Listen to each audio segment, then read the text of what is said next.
The real reasons why EV becomes your worst enemy during natural disasters.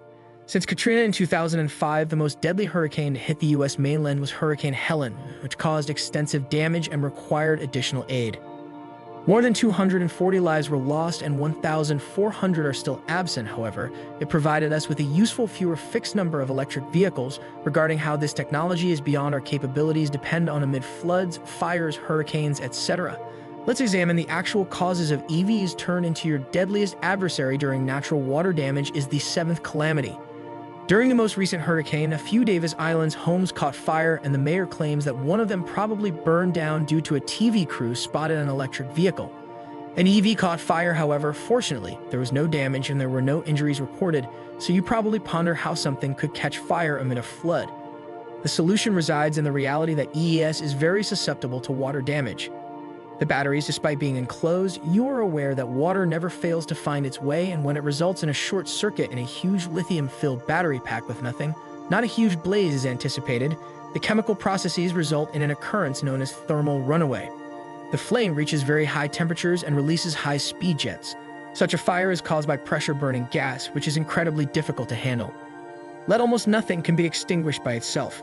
If an EV is parked in a garage, stop it. The likelihood is that the entire house is number 6 going to burn to the ground, replenishing during calamities. No. When a hurricane or other natural calamity strikes, when there is a flood or wildfire, electricity is typically the first object not harmed from downed electricity lines. Substations or grids that are overwhelmed are items that spring to mind, and it might require days or even weeks to fix, indicating that owners of EVs are left without a method for them to refuel their vehicles. Therefore, if you must leave both your family, EVs most likely won't be the best method to, even if there is still any juice, proceed. The battery, there is a significant likelihood it will not be sufficient to enter the safe zone. Conversely, vehicles with internal combustion are much more functional. Naturally, gas stations during a calamity may not always function as well, but they are more common and more likely to have generators for backup power, which enable them to carry on serving fuel, since a lot of individuals keep fuel in containers for emergencies, so they can replenish readily when required. Overall, the deficiency of infrastructure for charging coupled with the electricity grid's vulnerability during catastrophes makes EVs a much riskier choice in an emergency. The fifth scenario is quick.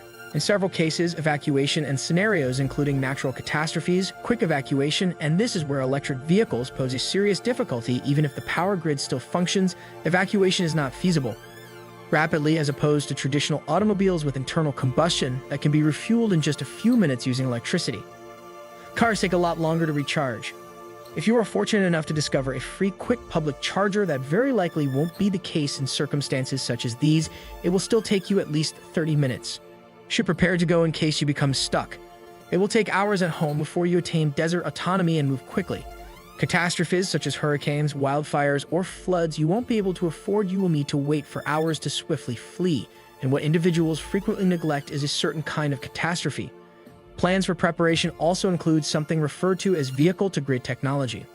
The thing about this technology is that it permits EVs to return electricity to the grid when demand or the grid is at its highest instability.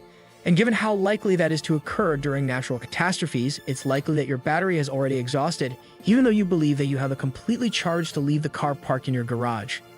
All of EVs' protracted charging times, in addition to the danger that a car poses to grid technology, allow for the use of EVs in a catastrophe, which is a significant risk, and the final you should be concerned about whether there is enough charge in your automobile to get you to bring your family to the 4th level of safety. EVs weigh more because the enormous electric vehicles are powered by battery B, much heavier than their IC caterpillar sections, and even if that might be compensated with additional power in a typical situation, everything may get quiet. Challenging in the event of a natural disaster. Gaining weight can have major consequences. The issue in emergencies. For instance, in the event of flooding, roadways covered in debris or mudslides, the extra weight makes EVs challenging to navigate or even tow if the car gets trapped in thick muck, which can trap a heavy EV effortlessly and deepen its sinking. Consequently, if the rescue crew must tow they'll discover the procedure much more. Addressing the deteriorated road infrastructure presents a significant risk, especially for instance, there are circumstances where roads and bridges are jeopardized by catastrophe, and an EV's added weight could put them under more stress. This could potentially restrict the paths that are safe to consume while being evacuated. However, cars with smaller internal combustion engines may possess the ability to compromise bridges or traverse routes that are too dangerous for heavier electric vehicles in these circumstances. Internal combustion engines that are lighter are typically simpler to manage with less weight so that they can move fast and stay clear of hazards or steer clear of obstructions. Circumstances, in addition to the fact that pushing a stuck IC car uses significantly less effort in circumstances where rapid relocation must be avoided. Several worsening disaster circumstances. 3 EVs find traffic congestion unbearable. In the event of an evacuation, there is an enormous amount of individuals trying to escape a region simultaneously with main highways, roads, or local routes. It makes no difference. Traffic bottlenecks are nearly unavoidable, and in these circumstances, electric vehicles encounter particular difficulties, including protracted creeping or loitering in traffic, which is capable of depleting the battery faster than anticipated. Contemporary EVs and have effective batteries, however, they remain susceptible to rapid depletion and halt traffic in Ando by employing to combat excessive heat. Use air conditioning or heating systems in colder climates drastically cut down on the vehicle's range. Although combustion engines also use fuel in these circumstances, they reduce fuel consumption, and combustion vehicles provide the capacity to transport additional fuel and jerry, and so that you may refuel while traveling rapidly using EVs after the battery is exhausted. There isn't a quick or easy way to method of recharging. Even if you discover there is a charging station beside the road. Likely that the line is already too long. During evacuation, the main focus is continuing to move, and with the EV battery's susceptibility to it's rather obvious that it's exhausted in traffic, because IC cars are far more dependable. Option number 2, repairing EVs is challenging. Electric vehicles depend on cutting-edge and quite advanced technology, and throughout natural catastrophes that might have a significant disadvantage, just consider the batteries. All those intricate electronics that we already discussed, how water might lead to a short circuit and cause calamity. However, it doesn't have to be that way. Striking exposure to floodwaters or just in general excessive exploitation can result in breaks that exit the whole car. When an EV breaks, it becomes unusable. Repairs are more challenging and time-consuming. Following a catastrophe, there's a minimal likelihood of finding a qualified technician to fix an EV instead of citing the need to source replacement parts. In this circumstance might also be rather difficult. Gas-bearing cars are more robust in these circumstances, but they might also sustain flooding-related harm. Yet the reality is that they primarily depend on mechanics, which implies that they might be more readily fixed with regular instruments and abilities that are extensively accessible at times.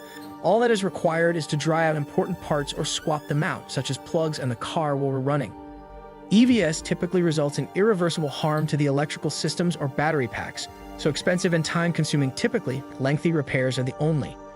Additionally, cars are typically more durable in challenging settings and able to manage difficult terrain and unfavorable circumstances. Generally, it is evident that the application of using electric cars for emergency response has too many restrictions to be useful in emergencies, and we just fail to see how they could supply ongoing assistance when it's most important. Don't forget to like, subscribe, and leave a comment below. Let us know what you think and what you'd like to see next. Your support helps the channel grow.